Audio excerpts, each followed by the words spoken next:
Assalamualaikum warahmatullahi wabarakatuh. Perkenalkan, nama saya Fazla Al-Kahfi dengan NIM 230500720.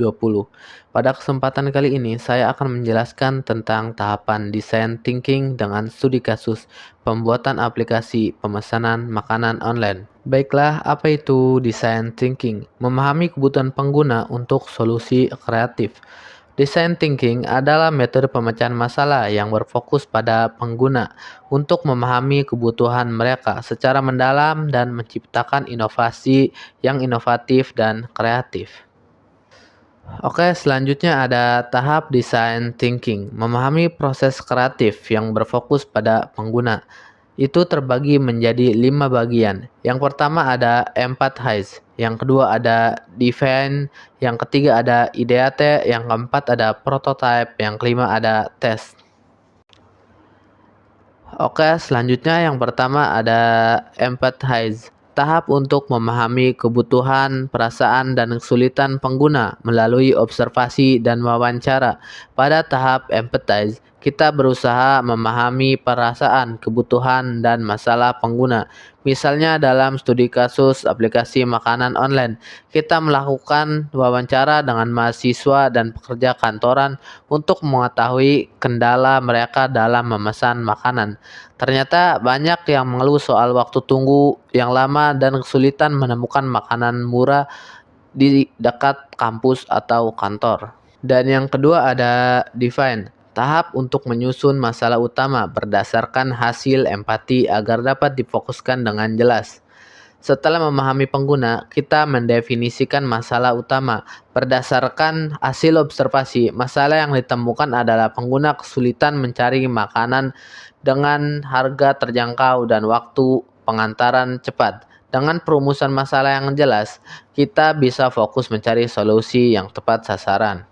Baiklah, yang selanjutnya ada ideate, tahap menghasilkan ide kreatif sebanyak mungkin untuk menyelesaikan masalah pengguna. Pada tahap ideate, kita melakukan brainstorming atau curah pendapat untuk menemukan solusi. Misalnya, tim mengusulkan beberapa ide seperti fitur filter makanan berdasarkan jarak dan harga, sistem rekomendasi berdasarkan riwayat pesanan, atau notifikasi pesanan cepat berdasarkan restoran terdekat.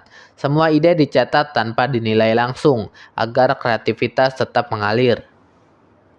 Baiklah, selanjutnya yang keempat ada prototype atau tahap pembuat perancangan visual atau modal awal dari ide yang sudah terpilih.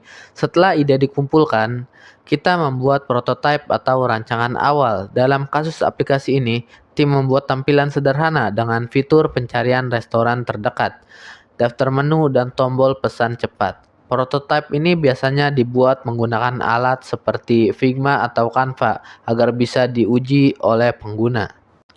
Dan setelah itu ada hasil dan evaluasi.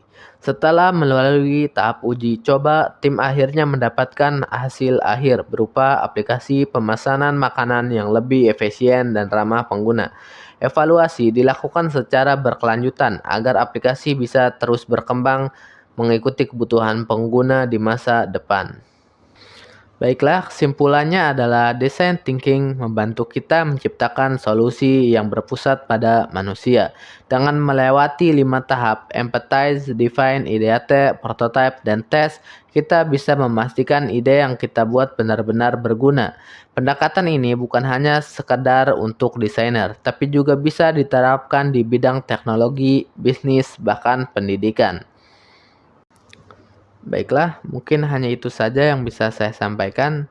Saya ucapkan terima kasih dan mohon maaf jika ada salah kata yang tidak enak didengar. Saya ucapkan wassalamualaikum warahmatullahi wabarakatuh.